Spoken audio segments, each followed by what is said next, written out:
Mesdames et messieurs, bonjour et bienvenue dans ce premier podcast dans lequel nous allons tenter de définir ensemble les enjeux actuels liés à la durabilité. Ce premier podcast servira de base pour tous les autres que nous ferons par la suite puisqu'il va soulever de nombreuses réflexions auxquelles nous répondrons ultérieurement. Pour poser ce cadre aujourd'hui, j'ai l'honneur et le plaisir de recevoir un grand spécialiste des questions environnementales, Dominique Bourg. Bonjour. Bonjour. Vous êtes donc spécialiste des questions environnementales à l'Université de Lausanne. Vous êtes également professeur honoraire. Et vous êtes directeur de la publication de la revue La Pensée écologique, éditée donc par les presses universitaires. Par les presses universitaires. C'est une revue en ligne. Exactement. Donc merci beaucoup d'être avec nous aujourd'hui. On va commencer donc par plusieurs questions assez classiques, notamment la première pour savoir un peu de quoi on parle, qui concerne donc quelle différence faut-il faire et quels mots faut-il utiliser entre la durabilité, le développement durable, l'écologie, tous ces termes qu'on utilise parfois un peu à tort et à travers. Est-ce que vous pouvez nous en dire un peu plus à ce sujet ? Oui, tout à fait. Durabilité, c'est un concept. Et on distingue durabilité faible et durabilité forte. Durabilité faible, c'est le fait de penser, si vous voulez, que finalement on va pouvoir continuer la croissance des flux de matière, des flux d'énergie, et en fait avec nos techniques, pouvoir continuer à vivre. Je simplifie un peu à l'extrême. Et puis durabilité forte, non. Et en fait aujourd'hui il y a un consensus, si vous voulez, scientifique, dans l'expertise. En fait, ce qui dégrade l'habitabilité de cette planète, ce sont nos flux d'énergie, nos flux de matière, et puis aussi par rapport à la biodiversité, la démographie humaine. Et donc en fait, si on prend ce constat, c'est le fait de dire que finalement, nous avons une seule planète, il n'y en a pas d'autre, on pourrait y revenir, on n'a pas de plan B sur ce plan-là.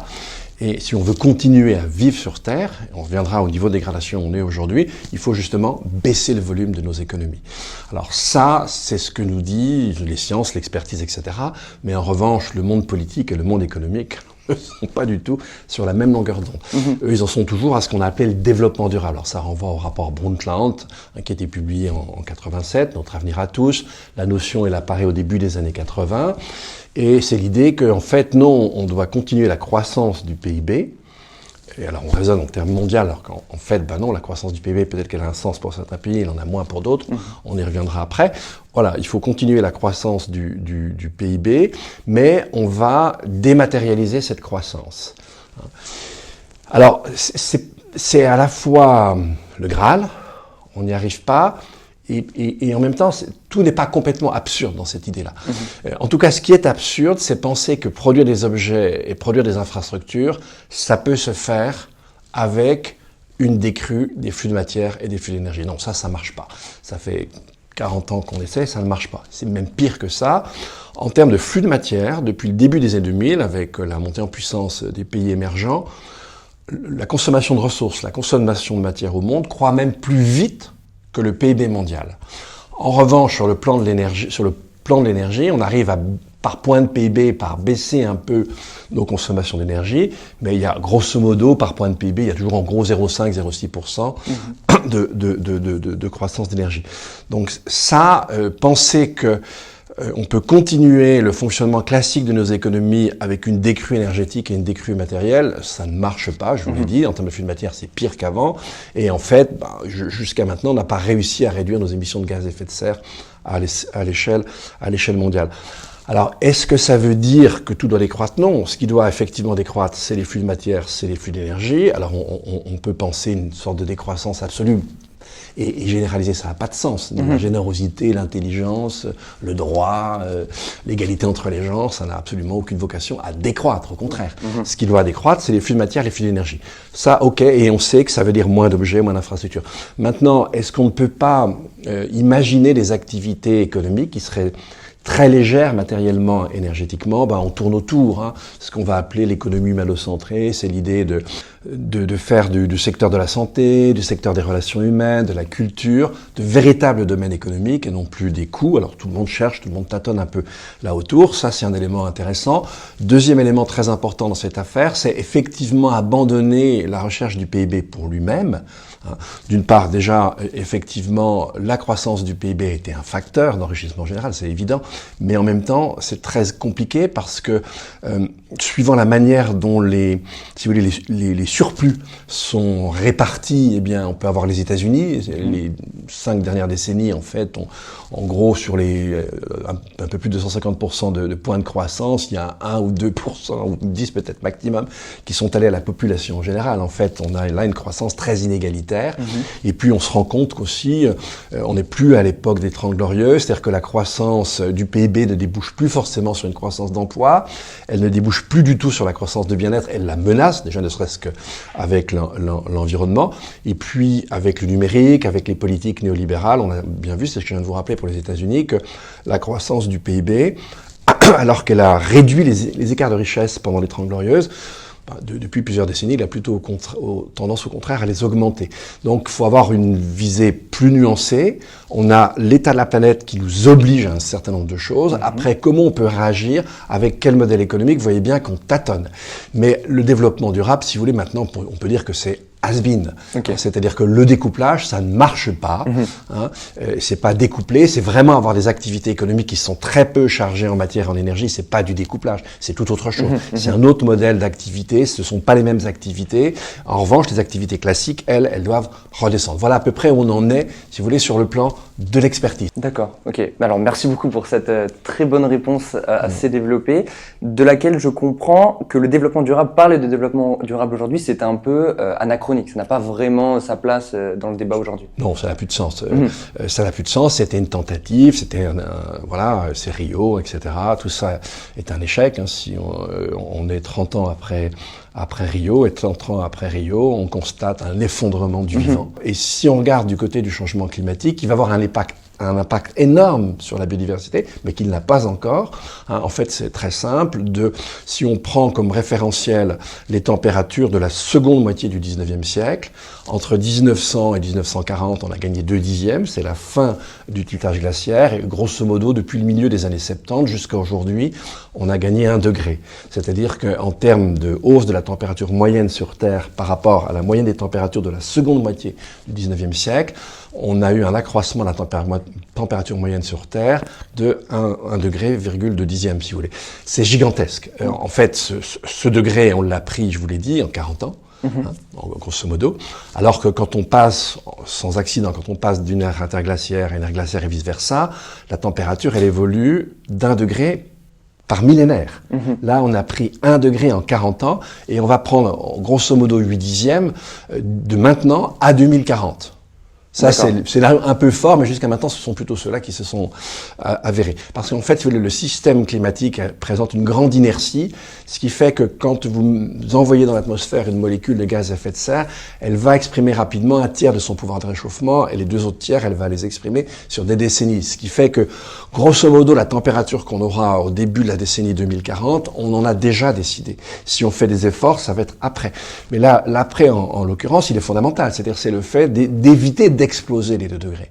C'est pour ça que je vous dis, voilà, l'expertise est très claire. Là, il faut vraiment baisser de manière drastique nos émissions. Alors, on s'est donné cet objectif. L'Union européenne s'est donné un objectif de moins 55, en trichant un peu, moins 55 d'ici à 2030, mais c'est toujours pareil. C'est un engagement en silo qui est contredit par tous les autres engagements. Donc, d'accord. Voilà. C'est un peu contradictoire. Oui.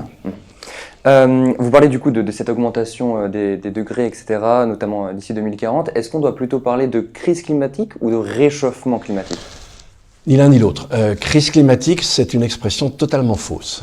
Une crise, en grec, krinein, c'est trancher, etc. C'est un moment de rupture qui est... Alors évidemment, on peut prendre une échelle très grande, j'y reviendrai après, mais si je parle en termes de société, si je parle en termes de civilisation, on n'a pas affaire à une crise. Tout simplement parce qu'on a affaire vraiment à un basculement avec une période de trouble qui va s'étaler sur des décennies et des siècles. Par exemple, la montée des mers, on pourrait atteindre de 1 à 2 mètres à la fin de ce siècle, mais ça va continuer sur des millénaires.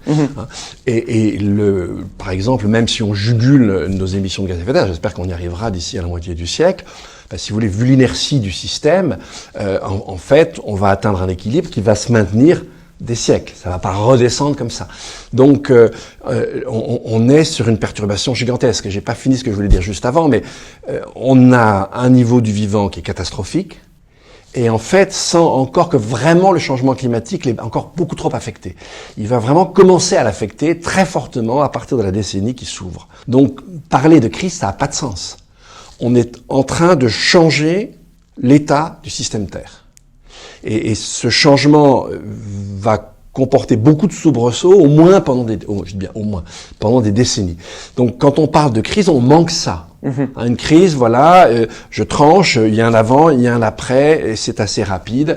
J'ai abandonné la normalité antérieure, je construis très vite une nouvelle normalité. Ben là, non. On va être secoué pendant une période extrêmement longue. On se parlait de réchauffement, oui, mais ça risque d'induire les gens en erreur. Bien sûr, le réchauffement, c'est un aspect fondamental du dérèglement climatique. C'est plutôt l'expression la plus adéquate. Et ce dérèglement, je viens de vous le dire, il va se perpétuer pendant une période très longue. On a vu que les gens ont été obligés de changer leur comportement pendant ces derniers mois, et c'est toujours le cas, notamment quand il y a eu le confinement en France et ce genre de choses, les gens ont moins voyagé, et même actuellement, les gens voyagent moins. Est-ce que c'est une des formes qui va peut-être obliger les comportements individuels à s'adapter et qui va avoir du coup cet effet indirect sur le climat et qui va nous aider plus ou moins à rattraper notre retard? Alors, en fait, c'est très étonnant cette Covid parce que les économistes néoclassiques continuent toujours à nous vendre ça comme un accident. C'est un accident qui entrave le système économique, mais ça n'a rien à voir avec le système économique. Ben non, c'est faux. C'est totalement faux. En fait, c'est une des conséquences de notre système économique. La Covid, elle vient après plusieurs décennies où on a vu les zoonoses, les maladies d'origine animale, exploser. Et en fait, on est probablement dans une période qui ressemble, mais évidemment, ce n'est qu'une analogie, qui ressemble à ce qu'on a connu au moment du néolithique. Au moment du néolithique sont arrivées les grandes maladies, variole, rougeole, etc., toutes les maladies infectieuses, parce que d'un seul coup, les êtres humains se sont mis en contiguïté par la domestication des animaux, par la naissance de l'agriculture et de l'élevage. Ils se sont mis en contiguïté avec des concentrations et humaines et animales. Et c'est ça qui a fait arriver une nouvelle période et de nouvelles maladies, et c'était terrible quand on regarde les ossements de cette période. Alors déjà, ils sont pas en très bon point parce que les tâches agricoles étaient très dures, il y a des déformations osseuses, l'esclavage s'est surmultiplié, etc. Et puis sur un plan sanitaire, c'était une catastrophe, il y a eu une mortalité massive. Alors on revient, évidemment pas avec totalement les mêmes conséquences, mais on revient un peu à une période comme ça, c'est-à-dire, mais pour des raisons très différentes. C'est-à-dire là, c'est pas évidemment la domestication, mais comme on ne laisse plus aucun espace aux sauvages, pratiquement, eh bien, on s'est mis en contiguïté avec des espaces sauvages vis-à-vis desquels on n'a jamais été en proximité. Et d'où les zoonoses, ça s'ajoute à ça aussi alors des hyperconcentrations animales. Là, on n'est pas sans lien avec le néolithique, mais bon. Et donc, en fait, je dirais que la Covid est pour moi peut-être le symbole le plus fort de l'entrée de ce qu'on pourrait appeler, à compter de 2018, de la seconde phase de l'Anthropocène. Pendant, disons, 70 ans, on a détruit comme des fous, dans la joie et l'exubérance. Et puis, depuis lors, on commence, je vous l'ai dit dès le début, nos systèmes terrestres sont présentent une inertie très forte, donc on dégrade très longtemps et on ne reçoit les conséquences de ces dégradations que très tard. Et là, on est dans la phase boomerang, c'est-à-dire maintenant, les conséquences de notre dégradation antérieure nous arrivent dessus, et de façon très violente.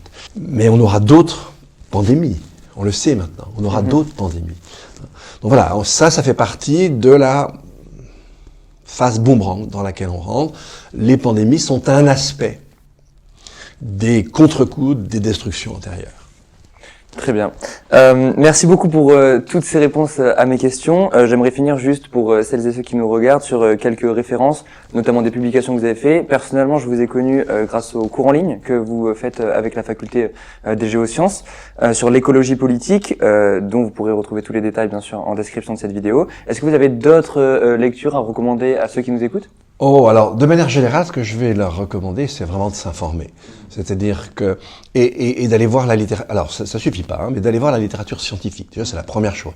Si je veux savoir ce qu'il en est sur l'état du système Terre, le mieux encore, c'est de lire directement les grands papiers dans les grandes revues. Ça, il n'y a pas de doute là-dessus. Mais ça, c'est l'aspect scientifique, c'est un petit aspect. On vient de voir que, il est fondamental, mais on a affaire à une crise de civilisation. Et donc, pour ça, il faut réfléchir. Il faut vraiment faire gamberger ses neurones, et sur tous les aspects. Et il faut réussir à avoir une réflexion ouverte, mais très informée scientifiquement.